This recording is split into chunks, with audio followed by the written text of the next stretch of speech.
Hi hello नमस्ते, मी Swati सांगोरे YouTube चॅनलवर तुम्हा सगळ्यांचं अगदी मनापासून स्वागत करते। तर चला इथे आपण झटपट अशी तोंडलीची रेसिपी पाहणार आहोत। इथे मी 250 ग्रॅम तोंडली घेतलेली आहे। आपल्याला स्वच्छ धुवून पूर्णपणे ही तोंडली आपल्याला पुसून घ्यायची आहे। पुसून घेतल्यानंतर आपल्याला अगदी व्हिडिओमध्ये दाखवते त्या पद्धतीने कट करून घ्या। उभे उभे पातळ असे तोंडलीचे आपल्याला काप करायचे आहेत। इथे मी सगळी तोंडली कट करून घेते। तोपर्यंत तुम्ही माझ्या चॅनलवर नवीन आला असेल तर प्लीज माझ्या चॅनलला एक सबस्क्राईब नक्कीच करा। तर इथे आपल्याला पातळ अशी तोंडली कट करून घ्यायची आहेत। या तोंडलीच्या रेसिपीमध्ये आपल्याला कुठेसुद्धा कांदा टोमॅटोचा वापर करायचा नाही। तुम्ही या पद्धतीने कधी केली सुद्धा नसेल। अगदी चमचमीत अशी तोंडलीची भाजी होते। तर इथे मी सगळी अशी तोंडली कट करून घेते। अजूनसुद्धा तुम्ही माझ्या व्हिडिओला लाईक केलं नसेल तर प्लीज एक लाईक करा। साईडचं बेल आयकॉनसुद्धा प्रेस करा, म्हणजे तुम्हाला माझे नवनवीन व्हिडिओ पाहायला मिळतील। तर इथे पाहू शकता मी सगळी तोंडली कट करून घेतलेली आहे।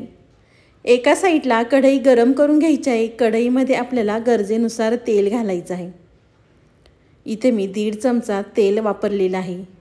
तेल गरम झालं की त्यामध्ये आपल्याला एक छोटा चमचा मोहरी घालायची आहे। एक छोटा चमचा आपल्याला जिरे घालायचे आहेत। जिरे मोहरी तेलामध्ये तडतडली की आपण जी तोंडली कट करून घेतली होती ती तोंडली घालायची आहे आणि आपल्याला 2 ते 3 मिनिटं तेलावर तोंडली आपल्याला छान अशी परतवून घ्यायची आहे। तुम्ही जर या पद्धतीने तोंडलीची भाजी केली तर नको नको म्हणणारे सुद्धा तोंडली मागून खातील। एवढी मस्त चमचमीत ही तोंडली तयार होते। तर इथे मी तोंडली अगदी 3 ते 4 मिनिटं तेलावर परतवून घेतलेली आहे। अगदी वरम भातासंग सुद्धा तोंडली लावायला खाऊ शकता। तोंडली परतल्यानंतर आपण त्यामध्ये काही मसाले ॲड करणार आहोत।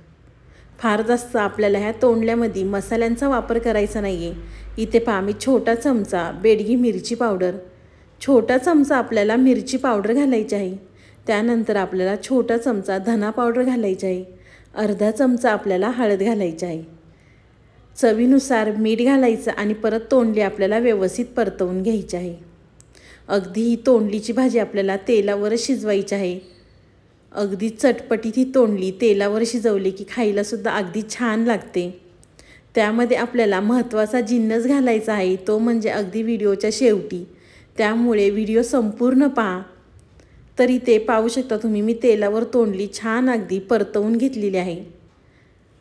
तोंडली व्यवस्थित शिजवून घेतली की त्यानंतर आपल्याला महत्त्वाचा जिन्नस म्हणजे शेंगदाण्याचा कूट घालायचा आहे। इथे मी झाकण न ठेवता तोंडली शिजवून घेतलेली आहे। शेंगदाण्याचा कूट 2 चमचे घातला की आपल्याला भरपूर अशी कट केलेली कोथिंबीर घालायची आहे आणि परत व्यवस्थित आपल्याला मिक्स करून घ्यायचं आहे। इथे मस्त अशी चटपटीत तोंडली आपली तयार झालेली आहे। अगदी सकाळच्या घाई गडबडीमध्ये टिफिनला सुद्धा देऊ शकता तुम्ही। एवढी झटपट अशी तोंडली ही तयार होते।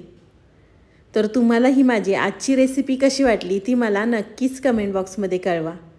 व्हिडिओ आवडला तर व्हिडिओला लाईक, कमेंट, सबस्क्राईब करायला विसरू नका।